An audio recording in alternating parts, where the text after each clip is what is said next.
8واں باب۔ یہودیوں سے کہا جاتا ہے دشمنوں پر جوابی حملہ کریں۔ اسی دن اخسویرس بادشاہ نے یہودیوں کے دشمن حامان کا گھر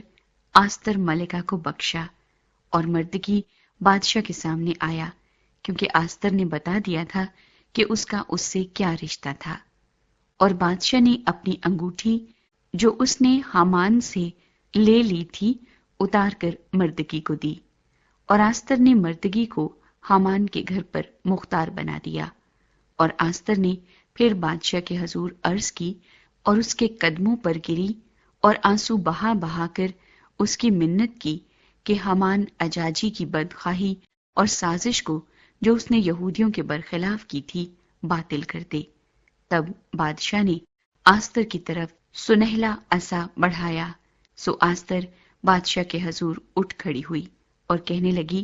کہ اگر بادشاہ کو منظور ہو اور میں اس کی نظر میں مقبول ہوں، اور یہ بات بادشاہ کو مناسب معلوم ہو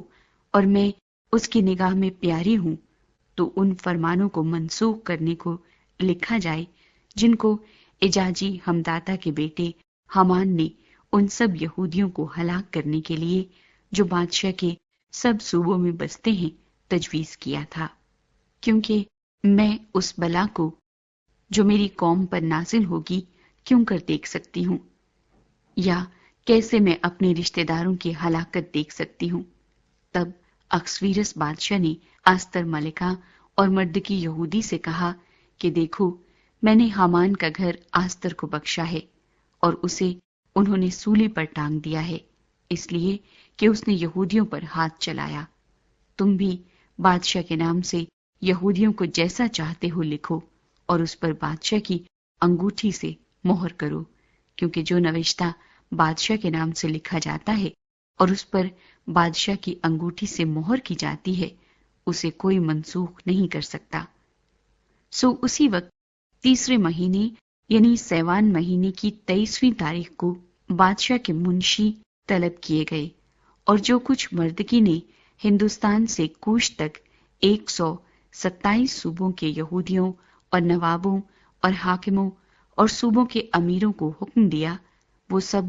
ہر صوبے کو اسی کے حروف اور ہر قوم کو اسی کی زبان اور یہودیوں کو ان کے حروف اور ان کی زبان کے مطابق لکھا گیا۔ اور اس نے اخسویرس بادشاہ کے نام سے خط لکھے اور بادشاہ کی انگوٹھی سے ان پر مہر کی، اور ان کو سوار ہرکاروں کے ہاتھ روانہ کیا جو عمدہ نسل کے تیز رفتار شاہی گھوڑوں پر سوار تھے۔ ان میں بادشاہ نے یہودیوں کو جو ہر شہر میں تھے اجازت دی کہ اکٹھے ہو کر اپنی جان بچانے کے لیے مقابلے پر اڑ جائیں، اور اس قوم اور اس صوبے کی ساری فوج کو جو ان پر اور ان کے چھوٹے بچوں اور بیویوں پر حملہ آور ہو ہلاک اور قتل کریں اور نیست و نابود کر دیں اور ان کا مال لوٹ لیں۔ یہ اخسویرس بادشاہ کے سب صوبوں میں 12ویں مہینے یعنی ادار مہینے کی 13ویں تاریخ کو ایک ہی دن میں ہو۔ اس تحریر کی ایک ایک نقل سب قوموں کے لیے شائع کی گئی کہ اس فرمان کا اعلان ہر صوبے میں کیا جائے، تاکہ یہودی اس دن اپنے دشمنوں سے اپنا انتقام لینے کو تیار رہیں۔